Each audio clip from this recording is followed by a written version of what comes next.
There is only one place to start, the Premier League title race, and it looks like it's going right down to the wire. Arsenal, remember, have a 1-point lead over Manchester City, but of course the reigning champions have a game in hand, which is against Spurs on Tuesday. But in terms of this weekend, City away at Fulham, Arsenal away at Manchester United.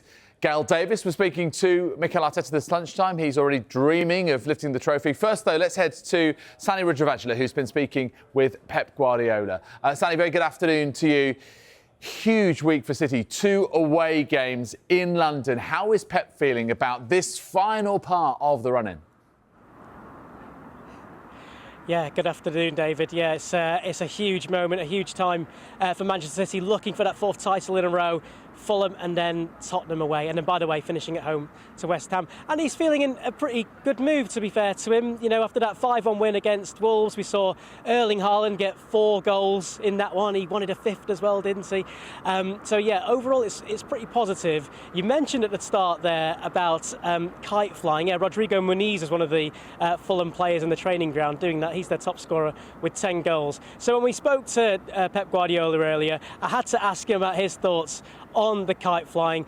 Are those Fulham players on the beach? He's not quite so sure. I didn't met one player, one manager, one team. When they start to play, they are not focused to win the game. Never ever in my life. And I will not saw it. So they play again in front of us fans. They came to perform well, and they would do everything to beat us, like we're going to do everything to beat them. I know you've had some tough battles with Liverpool in the past, but has this been as difficult as any you've ever faced? Well, at the same level, Liverpool last years, yeah, same level. Both teams are incredible, have been incredible. For this weekend only, will you be a Manchester United fan? I'm City fan. To try to beat Fulham. This is all I'm concerned.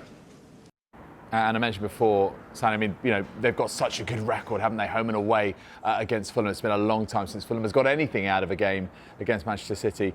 And in fact, City overall, they haven't lost a league game for over a year when Rodri has been in the side. And yet, he wasn't nominated to be in the Premier League Player of the Year award nominations. How did that go down with Pep Guardiola?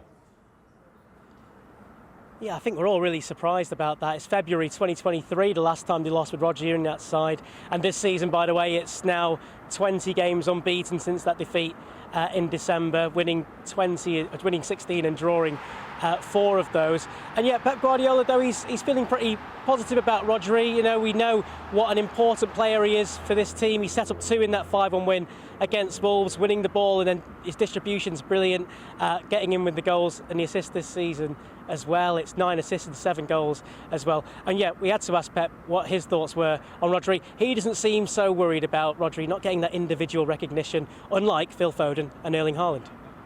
Have been one of the best. The nominated deserve it, and there are other players deserve it too. The winner of all the trophies will deserve it, and the nominated no winners will deserve it to win. So the list is huge. So everyone. So important is he knows what we think about the importance and how magnificent, extraordinary player he is. So he should not be worried at all about that. So it's what it is. Hi, Pep. On that individual awards, do you think that we, from the media, value them more than the players themselves? Absolutely. It's for the business, no? And even when I was nominated or win or win, nothing changed. So Pep's thoughts on individual recognition, of course. He wants that team trophy, win the final 3 games of the season, and they will lift the Premier League title. Fulham next for them on Saturday. Drew 0-0 with Brentford. Are they on the beach? We'll find out whether Manchester City can beat them in the early kick-off on Saturday and leapfrog Arsenal, if only temporarily at least. Thank you very much indeed, Sani.